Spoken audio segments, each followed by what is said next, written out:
Thank you. The most surprising finding from the research um, was that the survivors, the victims, did not put a lot of emphasis on the justice element. That is to bring the perpetrators to book, people who had done so many bad things to them in the bush, to take them to the courts. They did not really come out clearly to say that they wanted these people to be taken to court for the rape and the torture and everything that they had done to them. But I think perhaps they did not do so because many of these people had been given amnesty.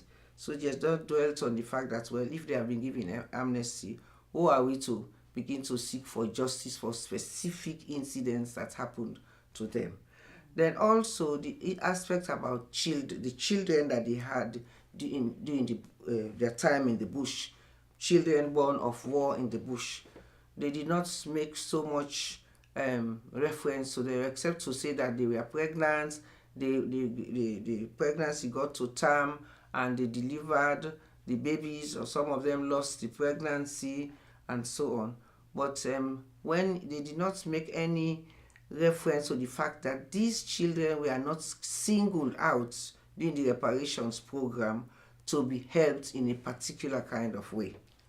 This research is helping in our advocacy efforts for social change and for taking care of people who have suffered during the war, in the sense that we work with many partners. We are engaged in various campaigns. For example, right now we are going to start soon on the 16 days of activism on gender-based violence, where we really bring to the notice of people, the authorities, policymakers, that a lot is going wrong and a lot needs to be corrected about gender-based violence, which has, of course, its offshoots from even before the war, during the war, and is continuing on a high level even now. So we also work with the Reparations Directorate, the Human Rights Commission, and we always tell them that these people are there, they need more help, because the reparations funding that was given to them was not enough. They need more sustainable assistance for them to relaunch into society in a very good way.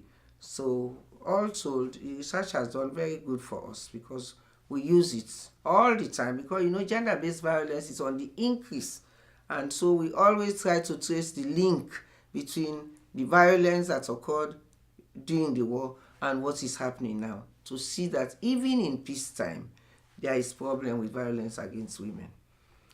Yes, in terms of engaging masculinities, men and boys, in the fight against sexual and gender-based violence, I can tell you that we all appreciate the fact that we cannot fight this fight alone as women and girls. We need to bring the men on board. And even at the global level, this has been discovered. And in Sierra Leone, we have one or two organizations working specifically to engage men and boys, like the Fine Men Engage for Gender Equality. I was talking to him the other day, and he gave me a lot of insights into why and how fathers could come into this fight in a very strong way, for them to protect the women, to protect their girl children, so that they too can be more inclined to do well and to be protected in terms of their safety and health issues. Because they themselves, one of the things they are working on, in fact, is FGM, and he told me about it and how he has had conferences. He has even established groups of boys, male groups in different areas, both for in-school boys as well as out-of-school boys, who are helping in this campaign, so that they can really go into the fight in a very strong way to ensure that we get done with this gender-based violence once and for all. Thank you.